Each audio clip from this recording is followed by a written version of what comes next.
All right, continuing on our series, in this video we're talking about turning your passion into a business. Running a business with a partner. It may sound like a lot of fun, especially if you've been friends for a long time. In my experience, I've seen two friends, two very good friends be business partners. There are some great pros to it and there are some cons to it. So I'll speak on that front because it kind of parallels, I think, your situation, Vince. So from what I see, objective as I can be, I'm going to start with the cons, okay? Because I think you already know what the pros are. Yeah, you're going to work with your friend. It's going to be fun time. It's going to be cool. It's easy and accessible. You know the pros. That's why you even thought of the idea of working together. Let's get to the good stuff, right? Let's get to the cons. So in my belief, and I probably won't even cover them all here because we have not even fleshed out all of the things that could happen being partners, right? I'm not even the true partner. I'm just the kind of person who, I'm the wife of the partner, so I get to see everything and input some things, you know?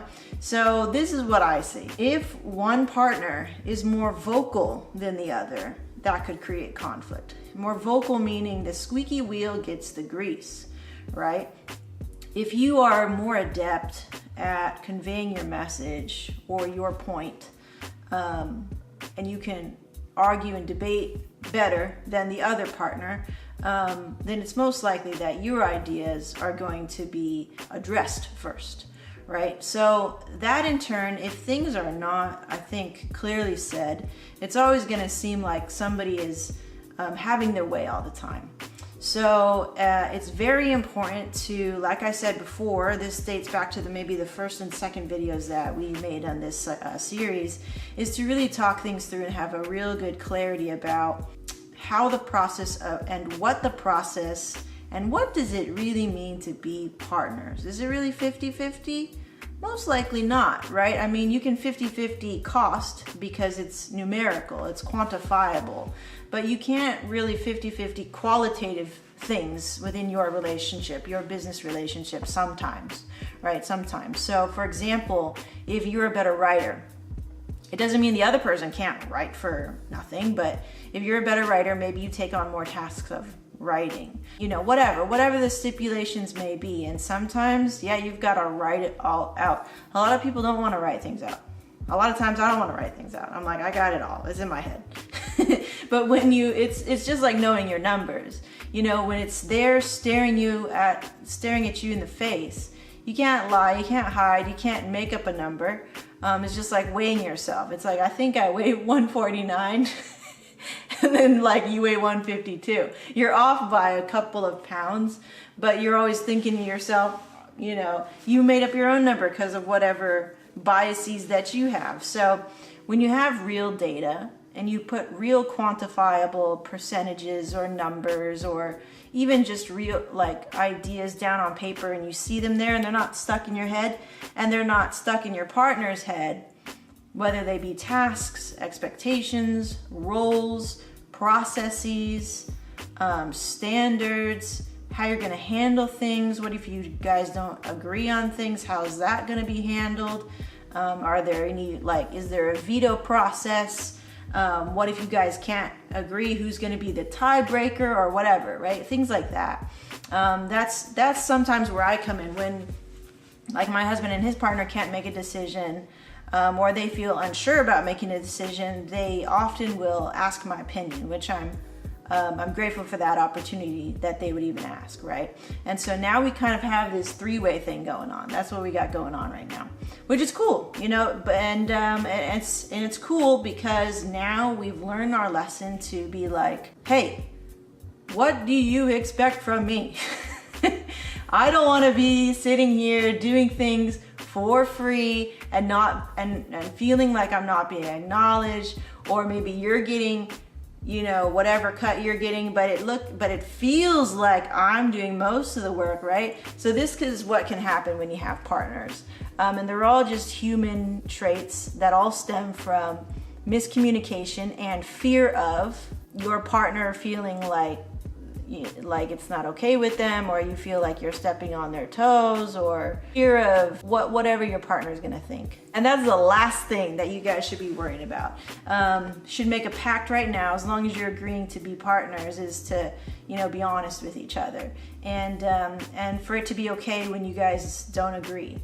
And maybe not to yell at each other and say obscene things and make that agreement.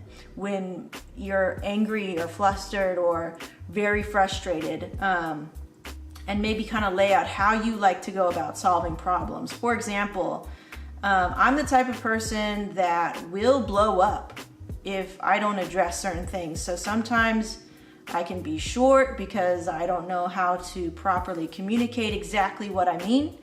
And I have to think about it, I have to stew on it a little bit until I know and can truly communicate what I intend to say.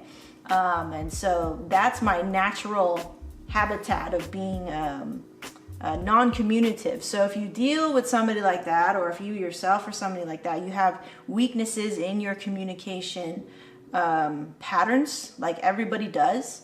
Everybody is not 100% on their communication. Otherwise, like, we would have no wars.